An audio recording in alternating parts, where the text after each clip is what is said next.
Approaching, hospitals are doing what they can to not admit new patients and get others home for Christmas. Like other trusts, Poole Hospital is full. Each day it's one in and one out. Extra beds created over the weekend filled as soon as they were found.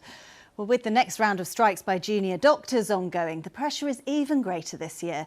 Our health correspondent Alistair Fee spent the day in A&E.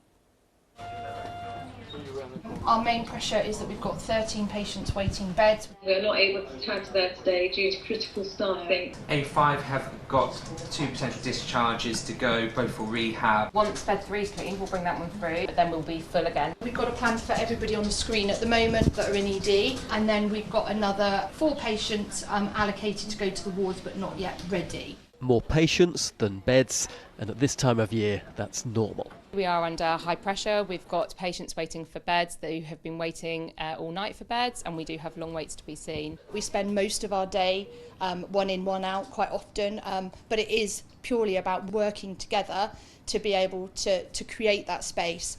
This week, more than any other, there's even greater focus on reducing pressures.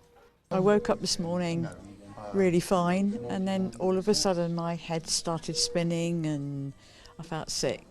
Marilyn has been brought in by ambulance. She must wait her turn in the corridor at A&E. It's likely to be a long day, but she's safe. At the moment they're just saying, we're going to run some more checks. So we've been here about 10 minutes. And have you got a sense of how long the wait could be here today? No idea, but we're happy to wait. I mean, it's just great that we've got an NHS that we can do that with, isn't it? We'll get her up here as soon as possible and see if we can get her home today. The hospital is working hard to avoid admitting new patients if possible. I'm taken to a clinic where Greta is getting urgent care on the day. The last thing I wanted was to think of being admitted to a hospital. This is ideal. And that has been avoided here today, hasn't it? It's been avoided, and it's a godsend, I think, and I never knew it existed. We're keeping people as well as we can by keeping them at home. We're also taking some of the pressures off the emergency department as well. So obviously this is a much more comfortable environment to treat older people rather than being in ED. George, it's 2.5 hours since we were last in the emergency department. What's happened in that time? So unfortunately in that time we've had a lot of patients through into our resus department, which means they take priority over the other patients. This has led to us now having coming up to a 7.5 hour wait to be seen. So in the case of Marilyn, she still hasn't been seen by a clinician yet, and it's looking like she's going to have a longer wait than I previously said.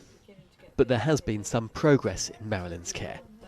You're no longer in the corridor. No. That's a good thing. Yes, that's right, yeah. It's nice to move into a cubicle because you feel that something's moving, something's being done.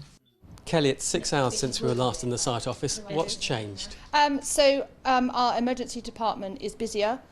We are starting to queue ambulances in our ED corridor. Although we've got sort of 60 plus patients in our department, 20 odd of those patients are walk-in patients within our urgent care centre. Do you want any drink before you? With flu and COVID on the rise, respiratory wards are among the busiest areas. Roger has been here for 2 weeks. Demand for these beds is high.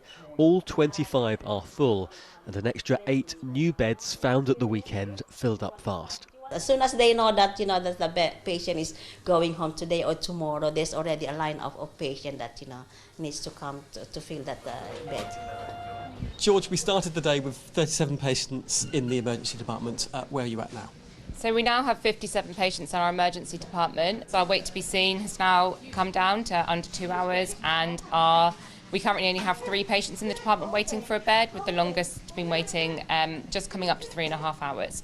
So that's a real improvement, because you had 11 patients waiting for a bed and the longest wait was around 13 hours. Yes, so that's a real improvement, and it shows how hard all the wards are working to make sure that their patients get discharged to allow our patients to come through. Marilyn's journey has been reasonably quick. At least one other patient spent 17 hours being cared for in A&E on the same day. She's given a CT scan to help identify what led to her symptoms. It has been lengthy, but the staff have been excellent. I can't fault anything. I really can't.